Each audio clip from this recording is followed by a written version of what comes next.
Bem-vindas e bem-vindos à nossa análise de hoje. A gente vai mergulhar na legislação tributária estadual, né?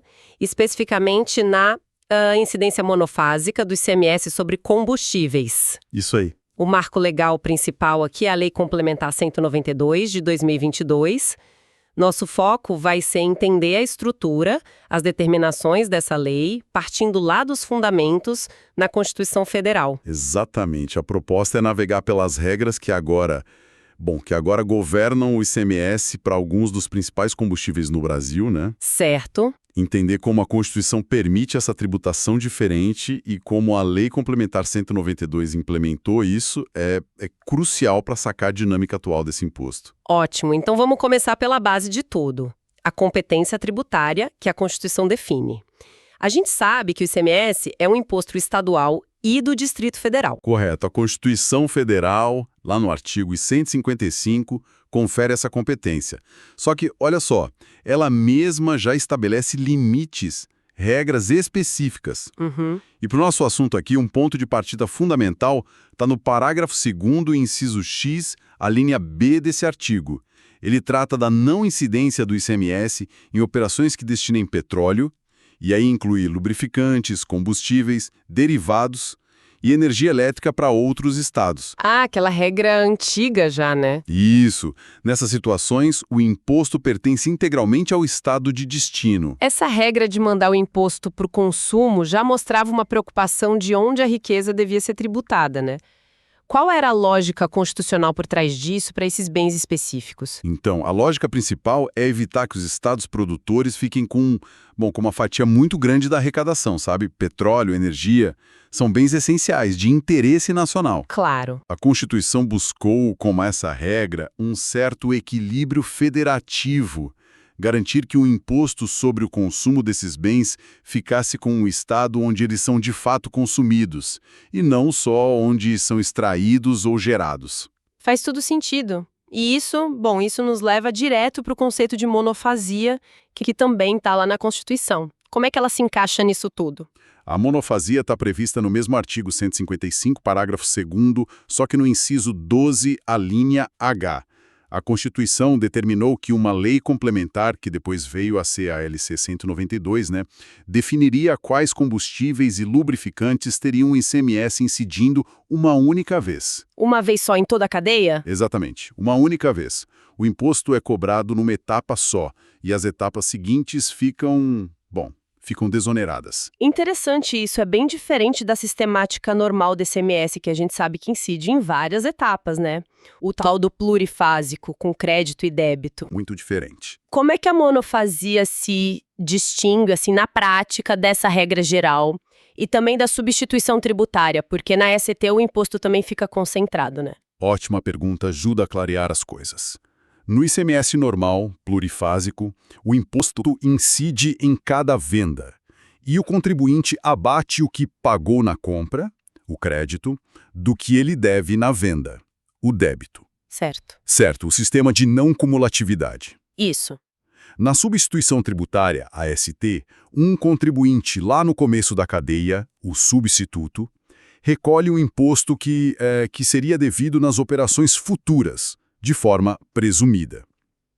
As vendas seguintes ocorrem sem novo débito, mas a ideia da incidência múltipla ainda está lá conceitualmente. Agora, na monofasia, a própria natureza da incidência é que é única. A lei define um ponto específico onde o ICMS incide. Ponto. Nas outras operações com aquele produto, simplesmente não há incidência do imposto. E tem um detalhe importante aqui. A Constituição, quando previu a monofasia, lá na linha AH, ela fez uma ressalva bem clara.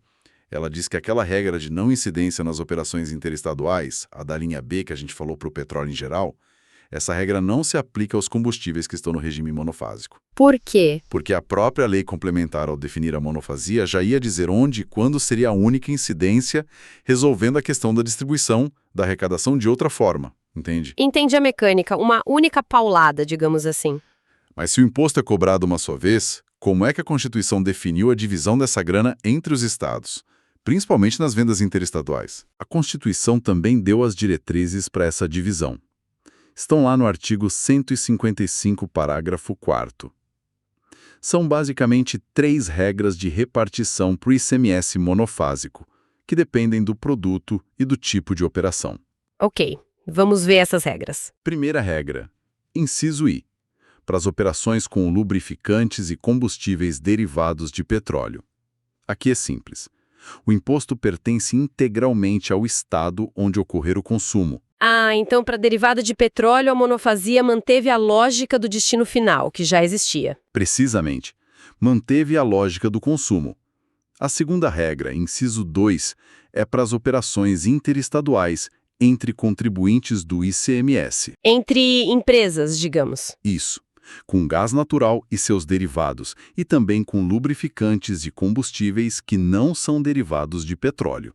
Nesses casos, o ICMS monofásico é repartido entre o estado de origem e o estado de destino. Como é feita essa repartição? Proporção segue as mesmas regras das operações interestaduais com outras mercadorias, usando as alíquotas interestaduais que o Senado define. Certo. Então, uma divisão compartilhada para esses não derivados quando a venda é entre contribuintes. E a terceira situação, qual é? A terceira regra, inciso 3, cobre as operações interestaduais com esses mesmos produtos não derivados de petróleo e gás natural, por exemplo, mas quando o comprador, o destinatário, é um não contribuinte do ICMS. Um consumidor final, por exemplo. Exato, um consumidor final.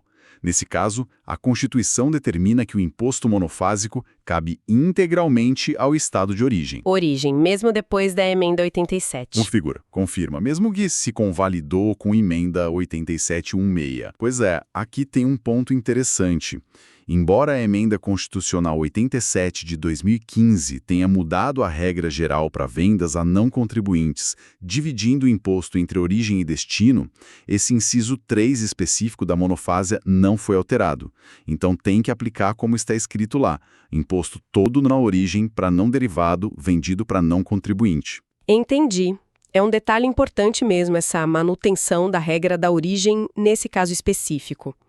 Bom, e as alíquotas? Como a Constituição mandou definir as alíquotas nesse regime monofásico? As regras para as alíquotas estão no mesmo parágrafo 4º do artigo 155, lá no inciso 4º e também no parágrafo 5º. A responsabilidade por definir essas alíquotas foi dada para uma deliberação conjunta dos estados e do Distrito Federal. Que na prática é o CONFAS, né? O Conselho Nacional de Política Fazendária. Exatamente. Via convênios no CONFAS, onde os secretários de Fazenda de todos os estados e do DF se reúnem para decidir essas coisas. E que características essas alíquotas deveriam ter segundo a Constituição? Tinha alguma exigência? Tinha sim. Elas precisam ser uniformes em todo o território nacional. Esse é um ponto central. Iguais no Brasil inteiro. Iguais. Podem, no entanto, ser diferentes por produto. Ou seja, a alíquota para gasolina pode ser X, para diesel pode ser Y, mas o X tem que ser o mesmo X em São Paulo, na Bahia, no Acre, e o Y também. Entendi. Uniformidade nacional por produto. Isso. E a Constituição também deu flexibilidade quanto à forma. As alíquotas poderiam ser ad valorem, um percentual sobre o valor da operação, o mais comum no ICMS, ou específicas, que a gente chama de ad rem. Ad rem, o que é isso? É um valor fixo por unidade de medida. Por exemplo, tantos reais por litro ou por quilo. Ah tá, um valor fixo, não percentual. Essa uniformidade nacional deve ter sido pensada para evitar a tal guerra fiscal entre os estados com esses produtos, né? Sem dúvida. Esse é um dos grandes objetivos. E tem regras especiais para alterar essas alíquotas. Sim, a Constituição, combinando o artigo 155, parágrafo 4º, inciso 4º, a linha C, com o artigo 150, inciso 3º, a linha C, estabeleceu uma regra específica. Essas alíquotas monofásicas podem ser reduzidas e depois restabelecidas por decisão dos estados lá no CONFAS. Sem precisar esperar o ano seguinte para valer. Quer dizer, não se aplica para elas o princípio da anterioridade anual. Ah, interessante. Pode mudar mais rápido. Pode, mas tem que respeitar o princípio da noventena. Qualquer aumento ou mesmo restabelecimento de uma alíquota que foi reduzida só pode ser exigido 90 dias depois da publicação da decisão que determinou isso. Entendido. Noventena sempre vale. Compreendido, então, o cenário constitucional, com essa base toda estabelecida, a gente chega na Lei Complementar 192 de março de 2022. Foi ela, então, que finalmente colocou a monofásia para combustíveis em prática. Exatamente. A Lei Complementar, a LC 192 de 2022, foi o instrumento legal que, cumprindo o que a Constituição mandava, definiu quais combustíveis específicos iam entrar nesse regime de incidência única do ICMS. E quais foram os combustíveis que a LC 192 listou, afinal? O artigo 2º da lei é bem direto nisso. Ele lista os seguintes combustíveis que ficam sujeitos à monofásia. Primeiro, gasolina e etanol anidrocombustível, aquele etanol que vai misturado na gasolina A, né? Sim. Segundo, diesel e biodiesel.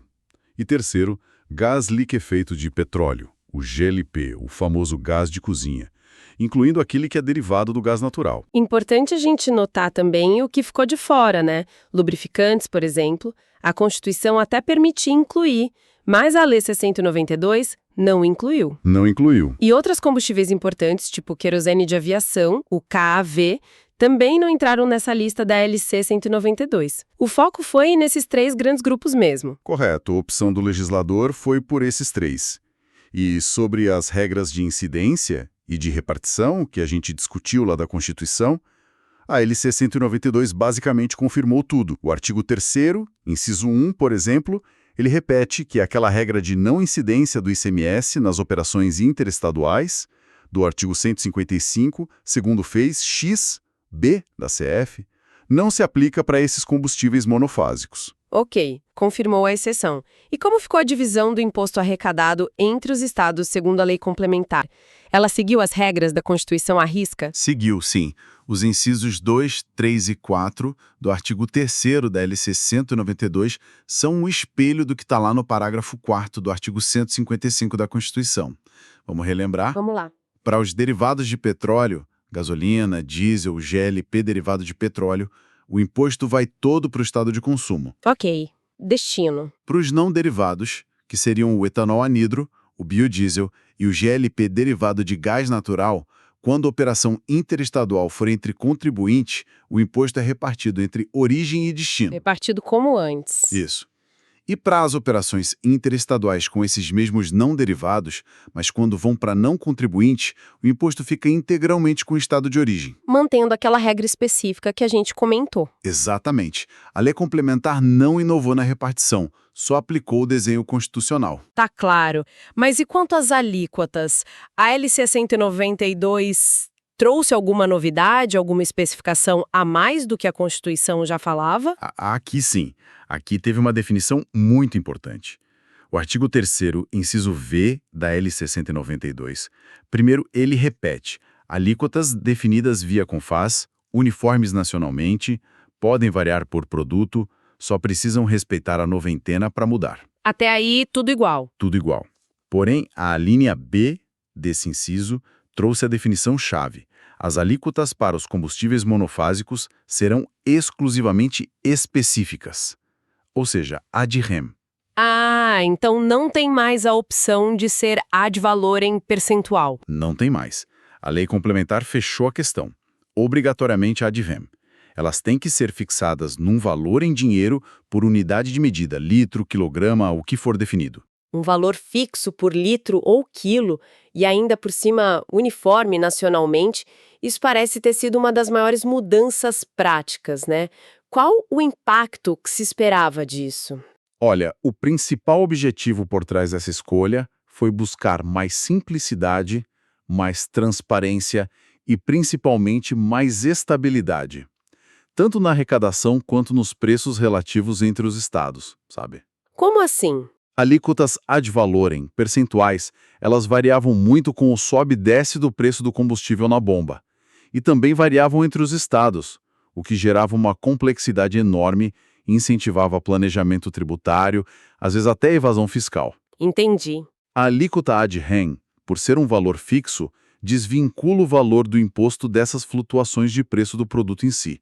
E por ser uniforme, elimina as diferenças de carga tributária direta do ICMS entre os estados por mesmo combustível. Faz sentido, busca uma previsibilidade maior. Ok, já sabemos quais combustíveis, como o imposto é dividido e como as alíquotas são definidas, ad rem e uniformes. Agora, quem é que paga essa conta? Quem é o responsável por recolher esse imposto único? Quem a lei definiu como contribuinte? Boa pergunta. O artigo 4º da LC 192 define os contribuintes do ICMS monofásico. São eles, o produtor do combustível e quem a lei equiparar a produtor, e também o importador. Produtor e importador, basicamente. Isso. O parágrafo único detalha um pouco mais quem pode ser considerado produtor ou equiparado. Formuladores de combustíveis, centrais petroquímicas, bases de refinarias, até produtores menores, que eles chamam de residuais. A ideia é concentrar a cobrança bem no começo da cadeia produtiva ou na hora da importação. E um momento exato em que o imposto passa a ser devido. O famoso fato gerador. Quando ele acontece? O artigo 5º estabelece esses momentos. Nas operações feitas aqui dentro do país, o fato gerador é a saída do combustível do estabelecimento do contribuinte daquele produtor, importador ou equiparado que o artigo 4º definiu. Saiu da fábrica ou da base, paga o imposto. Basicamente isso. E no caso de importação, o fato gerador acontece no momento do desembaraço aduaneiro do combustível. Ok. A lei ainda traz outras coisas importantes no artigo 6º. Ele abre a possibilidade para o CONFAS, através de convênio, decidir equiparar outros agentes da cadeia a produtores. Ou seja, fazer mais gente ser contribuinte. Ou pelo menos responsável pelo recolhimento em algumas situações. Isso está no parágrafo 1º, inciso 1.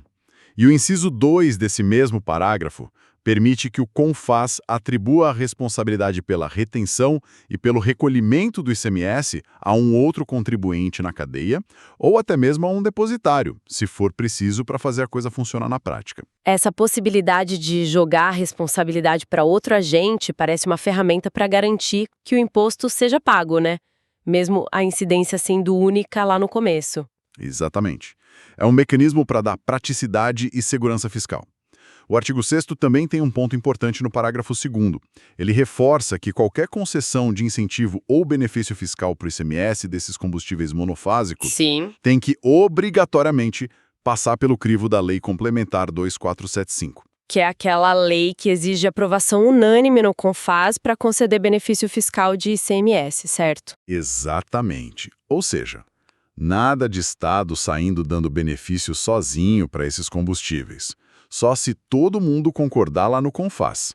Isso amarra a questão dos benefícios à decisão conjunta, preservando aquela ideia de uniformidade que a monofásica e as alíquotas únicas buscaram. Entendi. Mantém a isonomia. Sim. E para fechar o artigo 6º, o parágrafo 3º toca num ponto que é fundamental para fazer essa mudança toda funcionar. Ele prevê a instituição de mecanismos de compensação entre os estados e o Distrito Federal. Compensação? Como assim? É que se reconheceu que mudar para o regime monofásico, com essas regras de repartição e alíquotas uniformes, poderia mexer bastante na arrecadação de cada estado, né?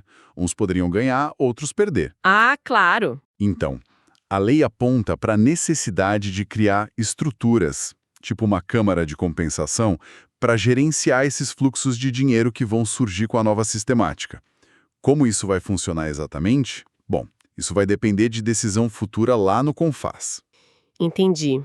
É um como fazer que ficou para depois.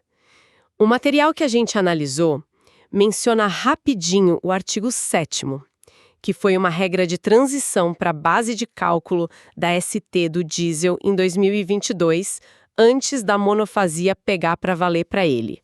E o artigo 8º pareceu bem relevante na época da aprovação da lei, né? Sim, o artigo 8º foi muito significativo em 2022. Ele deu uma folga, digamos assim, em relação à Lei de Responsabilidade Fiscal, a LRF. Ele suspendeu para os autos daquele ano, relacionados a impostos e contribuições sobre combustíveis, a aplicação de algumas exigências da LRF.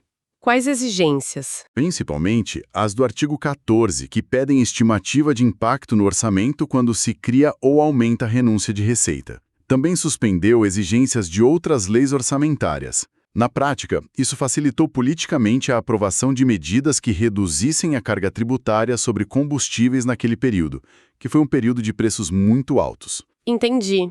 Foi uma medida para viabilizar as mudanças naquele contexto. E os artigos seguintes, a partir do 9º, eles parecem mudar um pouco o foco, né? Vão para tributos federais. Exato. O artigo 9º e os que vêm depois dele, 9A, 9B, trataram mais de contribuições federais, PIS e COFINS principalmente. O artigo 9º, por exemplo, ele zerou as alíquotas de PIS/COFINS, inclusive na importação para esses combustíveis que entraram na monofase do ICMS, gasolina, diesel, GLP, e também para outros como querosene de aviação e gás natural veicular. Zerou PIS/COFINS para sempre. Não. De prazo determinado, até 31 de dezembro de 2022. Esses artigos também trouxeram regras específicas sobre créditos de PIS/COFINS nesse período. Tinha vedação de crédito para algumas coisas, criação de crédito presumido para outras e até suspensão do pagamento das contribuições na compra de petróleo por refinarias. Ok, então esses artigos sobre tributos federais, embora estejam na mesma Lei Complementar 192, eles eram parte de um pacote maior de medidas sobre combustíveis naquele momento. Mas eles não alteram a estrutura do ICMS monofásico estadual que a gente discutiu aqui. Exatamente. O núcleo do ICMS monofásico está nos artigos anteriores. Ótimo, então recapitulando os pontos centrais sobre o ICMS, que é o nosso foco. A Lei Complementar 192 de 2022, baseada na Constituição, criou a monofasia para gasolina e etanol anidro, diesel e biodiesel e GLP. A incidência única, lá no produtor ou importador. Isso. A repartição do imposto segue as regras constitucionais, consumo para derivados de petróleo, origem-destino ou só origem para não derivados, dependendo de para quem se vende e se é interestadual ou não. Perfeito. E as alíquotas, a grande novidade talvez, são agora obrigatoriamente ad rem, um valor fixo por unidade, são uniformes no país inteiro para cada produto, definidas pelo CONFAZ e só precisam respeitar a noventena para serem alteradas. É isso. Síntese perfeita. E como uma reflexão final, olhando estritamente para o que a legislação nos diz, um ponto que fica, nevrálgico, é justamente aquele que o artigo 6º, parágrafo 3º da LC 192 tocou, a necessidade de implementar mecanismos que funcionem para compensação financeira entre os estados. Aquela câmara de compensação que você mencionou. Exato. A teoria da monofasia com alíquota uniforme é bonita, né? Mas fazer ela funcionar na prática, garantindo que nenhum estado saia perdendo ou ganhando demais com a mudança no fluxo do dinheiro, isso depende muito de como esses mecanismos de compensação vão operar, e a lei deixou isso em aberto para ser decidido depois pelo CONFAZ. Ou seja, a implementação ainda tem desafios. Com certeza. Observar como essa compensação vai ser estruturada e como isso vai afetar o equilíbrio fiscal entre os estados a longo prazo é, sem dúvida, um dos grandes temas para a gente acompanhar, que decorre diretamente dessa legislação.